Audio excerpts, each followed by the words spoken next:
बिस्मिल्लाहिर्रहमानिर्रहीम। आप तमाम दोस्तों को गो अकेडमी में खुशामदीद कहते हैं। दोस्तों, आज हम जिस टॉपिक के बारे में डिस्कस करेंगे वो है ट्रीटी ऑफ वर्साइल या मुआहदा वर्साई। काफ़ी अहम टॉपिक है जो लोग सीएसएस की तैयारी कर रहे हैं या जो आईआर का स्टूडेंट है उनके लिए काफ़ी अहम टॉपिक है। दोस्तों, आज हम किसी भी इवेंट के बारे में जब पढ़ेंगे तो हम कोशिश करेंगे कि उसकी बैकग्राउंड को भी हम पढ़ें। दोस्तों, वर्ल्ड वार 1 जो है वो 1914 से लेकर 1918 तक जारी रहता है। हम देखते हैं कि सेंट्रल पावर और एलाइड पावर के दरमियान ये जंग अव्वल जो है वो तकरीबन 4 साल तक मुसलसल कंटिन्यूसली जारी रहता है। सेंट्रल पावर में जर्मनी, बुल्गारिया, ओटोमन एम्पायर या सल्तनत ओस्मानिया, ऑस्ट्रिया, जो हमें बाद में जाके 2 मुल्क बनते हैं जिसमें ऑस्ट्रिया और हंगरी मतलब 2 ममालिक बनते हैं। ऑस्ट्रिया टूट के इन दोनों के और जो अपोजिट में था उसमें Britain, France, Italy, Japan, Romania और रशिया और अमेरिका था। जब वर्ल्ड वार 1 ख़त्म होते हैं 1918 में तो हम देखते हैं कि तकरीबन आलमोस्ट 1,60,00,000 के करीब लोग हैं वो मरते हैं। ये दोनों तरफ से, एलाइड पावर की आर्मी और सिविलियन और सेंट्रल पावर की तरफ से जो आर्मी और सिविलियन मरते हैं, उन दोनों के एस्टिमेट लगा के तकरीबन 16 मिलियन लोग वहाँ पे उनकी मौत होती है। फिर देखते हैं कि वहाँ वर्ल्ड वार 1 जब ख़त्म होते हैं तो हम देखते हैं कि फॉल ऑफ ओटोमन और फॉल ऑफ जर्मनी हमें देखने को मिलते हैं। दोस्तों, जब वर्ल्ड वार 1 ख़त्म होते हैं तो हमें वहाँ एक मुआहदा देखने को मिलते हैं। कहाँ पे? वर्साइल, जो एक पैलेस था, एक महल था पेरिस में, तो वहाँ पे एक मुआहदा साइन होते हैं जिसे हम ट्रीटी ऑफ वर्साइल कहते हैं। उसी पैलेस का नाम वर्साइल था, इसलिए इस ट्रीटी का नाम वर्साइल पड़ गया। यह किन के दरमियान होते हैं? जर्मनी और एलाइड पावर के दरमियान। अब आप कहेंगे यार, जर्मनी के साथ और भी जो मुल्क थे सेंट्रल पावर में, ओटोमन एम्पायर, ऑस्ट्रिया वगैरह, वो कहाँ पे? तो दोस्तों, वर्ल्ड वार 1 ही जर्मनी की वजह से स्टार्ट हुआ था। तो एलाइड पावर की तमाम कंट्रीज़ है वो अपना सारा जो कसूरवार है वो जर्मनी को ठहराते हैं। ये ट्रीटी जो है वो 1919 में साइन हुआ था। जर्मनी को काफ़ी हद तक काफ़ी ज़्यादा पेनल्टीज़ का सामना करना पड़ता है, जिसमें पेमेंट भी था कैश पैसे की शक्ल में। डीमिलिटराइजेशन यानी उनकी आर्मी को महदूद कर दिया गया और जो तकरीबन 16 मिलियन लोग मरे थे, 1,04,00,000 के करीब जो लोग मरे थे, और जो इंफ्रास्ट्रक्चर का जो नुकसान हुआ था वो तमाम जो है ज़िम्मेदार जर्मनी को ठहरा रहे थे। तो जब जर्मनी इन तमाम चीज़ों का कसूरवार ख़ुद को ठहराते हैं तो जो एलाइड पावर की कंट्रीज़ थे जिसको हम बिग 4 भी कहते हैं, जिनमें फ्रांस, ब्रिटेन, इटली और अमेरिका, ये 4 मतलब हम इसको बिग 4 के नाम से जानते हैं इस ट्रीटी में। तो जब जर्मनी ख़ुद को इन चीज़ों का ज़िम्मेदार ठहरा रहे थे, जो 1.25 करोड़ के करीब लोग मरे थे, इंफ्रास्ट्रक्चर का बिल्कुल तबाह हुआ था इन तमाम ममालिक का, तो जो एलाइड पावर की बिग 4 कंट्रीज़ थे वो अपना नेशनल इंटरेस्ट ढूंढ रहे थे। वो चाह रहे थे कि किसी न किसी तरह जब जर्मनी से पैसा निकाल रहा हो वो लोग, या जर्मनी से कुछ वो लोग ले रहे हैं, तो ज़्यादा से ज़्यादा वो चीज़ें हमें मिलें ताकि हमारे जो इंफ्रास्ट्रक्चर को ज़्यादा से ज़्यादा नुकसान हुआ है उनकी भरपाई हो। तो फ्रांस ये चाहता था कि जर्मनी को बिल्कुल डीमिलिटराइज़ किया जाए, बिल्कुल उनकी आर्मी को बिल्कुल ख़त्म किया जाए, उनके पास किसी भी किस्म की कोई आर्मी ना रहे, एयरफोर्स, नेवी, लैंड आर्मी, किसी तरह की आर्मी उनके पास ना रहे। क्यों? ताकि एवॉइड किया जा सके इन फ्यूचर वार को, यानी इनको इतना कमज़ोर किया, जर्मनी को इतना कमज़ोर किया जाए कि मुस्तक़बिल में जर्मनी किसी भी किस्म की जंग का सोचे भी ना। तो ये फ्रांस का स्टैंड था वहाँ पे जब ट्रीटी ऑफ वर्साइल वहाँ पे हो रहा था, ट्रीटी वहाँ पे साइन हो रहा था। लेकिन जो बरतानिया है, ग्रेट ब्रिटेन है, वो तो कुछ और चाह रहा था। वो चाह रहा था रिबिल्ड ऑफ जर्मनी। वो चाह रहा था कि जर्मनी को एक स्ट्रॉन्ग नेशन की तरह, मतलब आगे मुस्तक़बिल में वो एक स्ट्रॉन्ग नेशन बने। उसको इस तरह की डिमिलिटराइजेशन या किसी चीज़ का उसको नुकसान ना हो, मतलब उसकी आर्मी को में इसी तरह रखा जाए, एक स्ट्रॉन्ग नेशन की तरह वो रहे। क्यों? ताकि आने वाली फ्यूचर में ग्रेट ब्रिटेन जो है जर्मनी के साथ ट्रेड करे। लेकिन यहाँ पे इटली तो कुछ और चाह रहा था। इटली चाह रहा था कि जर्मनी को तक़सीम किया जाए, जिस तरह वर्ल्ड वार टू में हमने देखा यूएसएसआर और अमेरिका जो है वो जर्मनी को दो हिस्सों में तक़सीम करते हैं। तो इसी तरह जर्मनी को तक़सीम किया जाए और ज़्यादा से ज़्यादा जगह या जो लैंड है वो हमें मिले। क्यों? क्योंकि उसकी जो इन्फ्लुएंस है वो बरकरार रहे या उसको ज़्यादा किया जाए। मतलब ज़्यादा ज़मीन मिलेंगी इटली को तो वो अपनी जो रिसोर्स है, ज़्यादा ज़मीन मिलने का मतलब फिर रिसोर्स मिलना, रिसोर्स मिलना मतलब इकनॉमिक बूस्ट, यानी इस तरह वो जो है अपनी इन्फ्लुएंस को बढ़ाना चाह रहे थे। लेकिन दोस्तों यहाँ पे वुड्रो की हमें तारीफ़ करना चाहिए, क्योंकि वो एक न्यूट्रल की तरह सामने आते हैं। वो किसी किस्म की डिमांड नहीं करते, ना लैंड की, ना डिमिलिटराइजेशन की, न किसी और तरह की वो डिमांड करती हैं, बल्कि वो एक न्यूट्रल किस्म किस्म का बंदा था। तो उसने अपनी 14 नुकाती एजेंडा वहाँ पे पेश किए, जिसे हम आजकल वुड्रो विल्सन 14 पॉइंट के नाम से जानते हैं। दोस्तों वुड्रो विल्सन अपनी 14 नुकाती एजेंडा यहाँ पे पेश करते हैं। वो उस वक्त अमेरिका का प्रेसिडेंट था। वो कहते हैं कि किसी भी किस्म की जो है सीक्रेट ट्रीटीज ना हो। अगर कोई किसी मुल्क के साथ मुआहिदा करना चाह रहा है, किसी के साथ डिप्लोमेटिक रिलेशन कायम करना चाह रहा है, तो वो पब्लिक हो।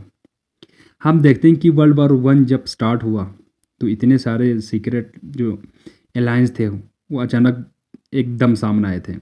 मतलब वो कोई किसी के साथ सीक्रेट ट्रीटीज करके रखा हुआ था।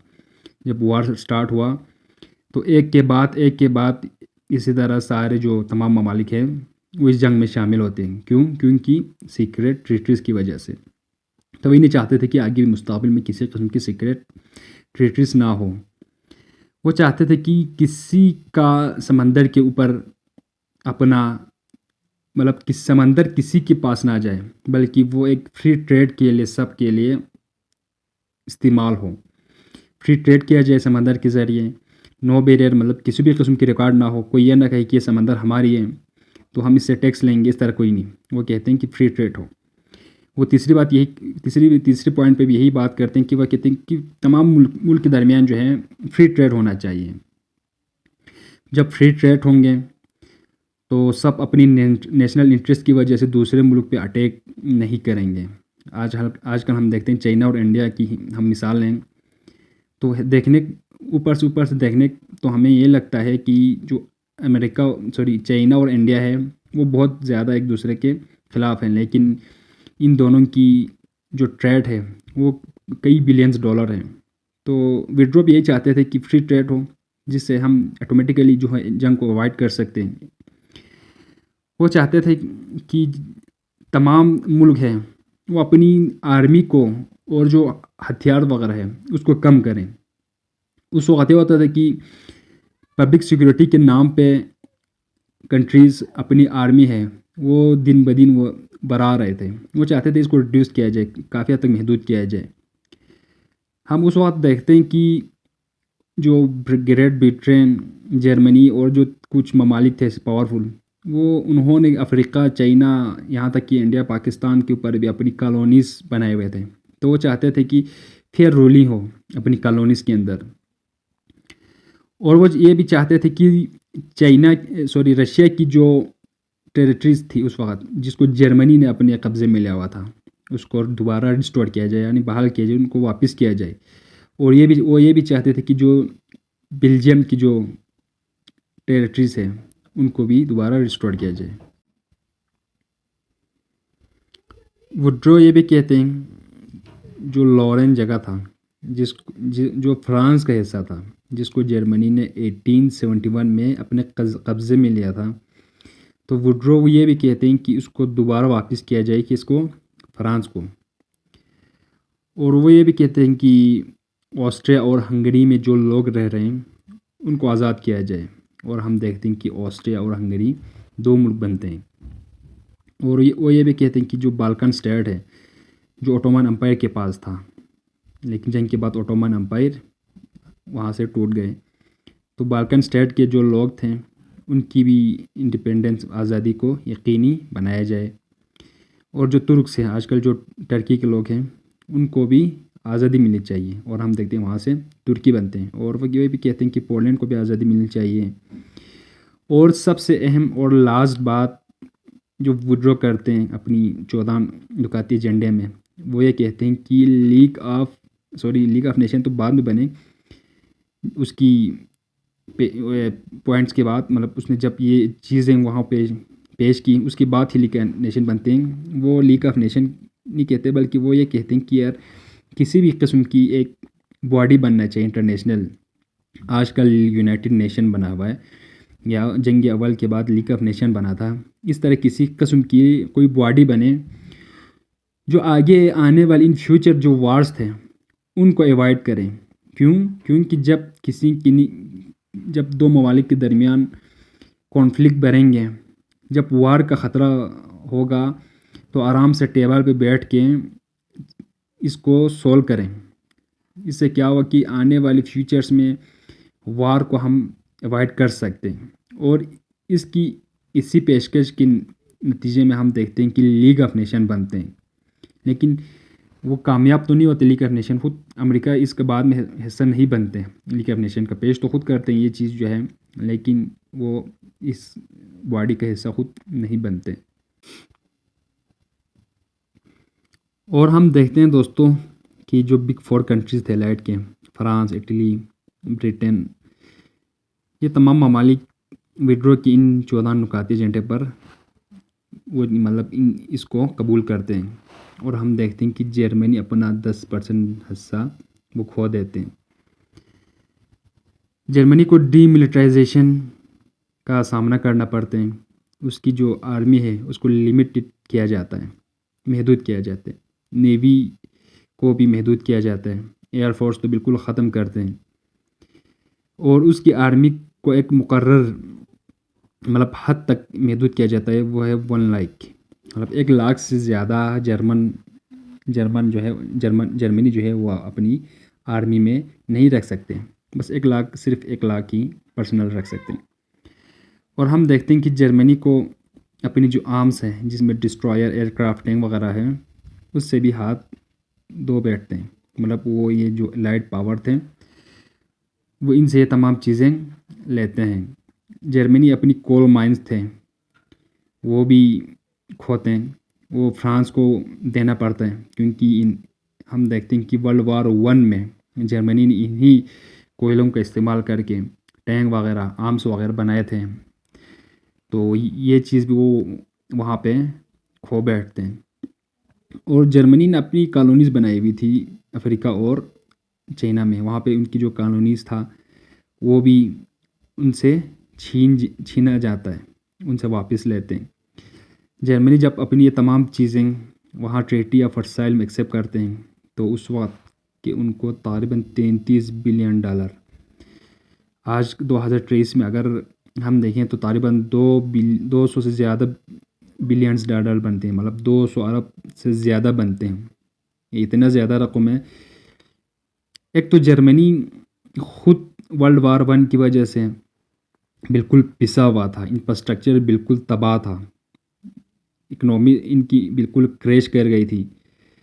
बहुत ज़्यादा नुकसान का सामना जर्मनी को था। यकीनन दूसरे ममालिक को भी काफ़ी नुकसान हुआ, लेकिन जर्मनी को बहुत ज़्यादा नुकसान का सामना करना पड़ा था वर्ल्ड वार 1 में। ऊपर से $33 बिलियन, उस वक्त के $33 बिलियन बहुत ही ज़्यादा रकम थे। हम देखते हैं कि इसकी जो आखिरी किस्त है जर्मनी, वो 2009 या 10 के करीब जो है वो पे करते हैं।